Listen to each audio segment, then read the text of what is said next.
Let us dive into the details of bone weights and skinning.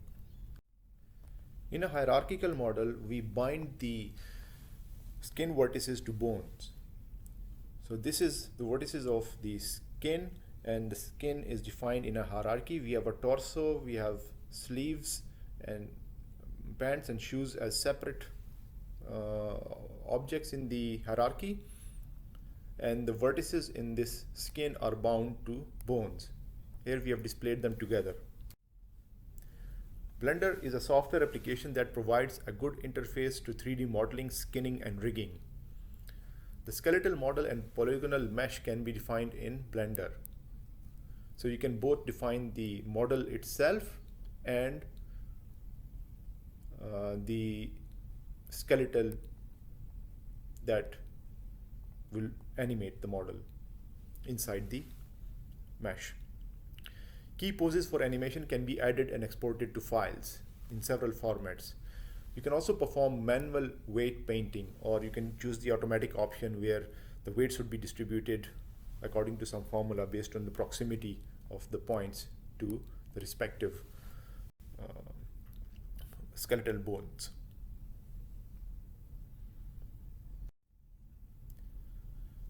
Bone transformations. Each bone has a 4x4 matrix that specifies how it transforms the points and vectors it influences for the current pose. The bone transformations are defined relative to the rest pose. So you always start from the rest pose, and every frame, in every frame, the transformation is defined with respect to the starting pose, not from the previous pose. Transforming a bone has several effects. It transforms all the children bones and their children.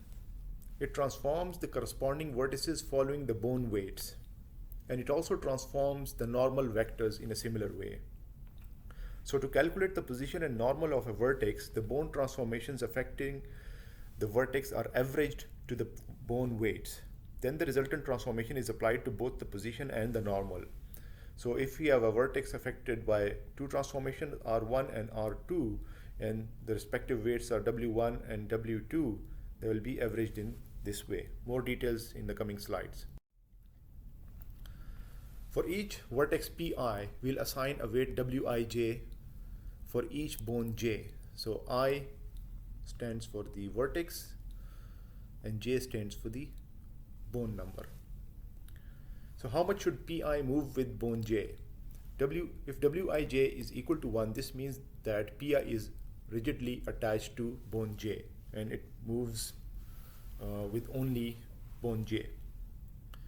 We can interpret Wij to be the weight being exerted by bone j on the vertex Pi, and hence the term bone weight.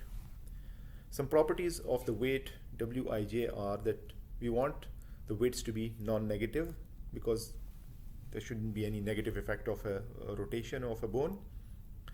And we also want all the weights to sum up to 1 so that we can interpret them as the percentage effect of every bone on the vertex. So the sum of Wij's should all be equal to 1. We'll limit the number of bones n that can influence a single vertex. So n is generally 4, and 4 is more than a sufficient number. If you want to save more memory, you can keep n is equal to 2 as well. So why a small number, or why 4? Well, you don't need many, and plus there is also the issue of space. The more you keep this number, the more you keep the number of bones to affect every vertex, the more you need storage space. So because in practice you will need n pairs of numbers per vertex. To compute the vertex positions, in step 1, you transform each vertex Pi with each bone j as if it was tied to it rigidly. So Pi is transformed with bone j to get Pi dash. In step 2, you then blend the results using the weights. So you combine all the Pij and multiply them with their weights and sum them up to get the final position of Pi dash.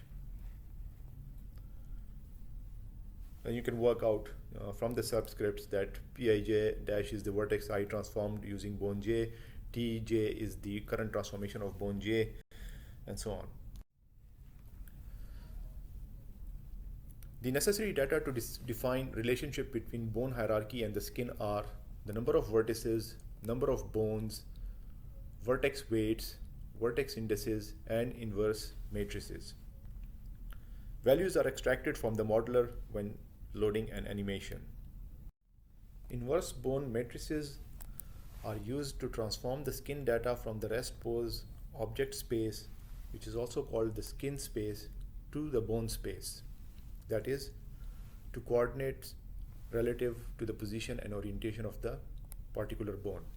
An inverse bone matrix is the inverse of the transformation matrix from the root bone in the hierarchy to a particular bone in the hierarchy in the rest or default pose. So that this is the starting pose. In your project, these are provided by the open asset imported as bone M offset matrix.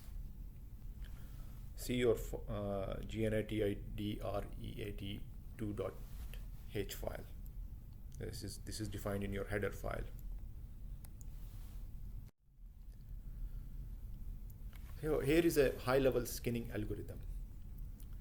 Transform vertex positions from their object space for the rest pose, that is the skin space, into the bone space using the inverse bone matrices. Perform the keyframe based animation for that frame, which transforms the vertex positions back into the skin space in its animated pose. The model is then rendered. So this is just a very high-level algorithm. Smooth skinning is well suited for implementation as a vertex shader. You deform vertices one by one based on the joint transforms. You can use uniform variables for the transformations of the bones in the current pose and change them each time the model is drawn.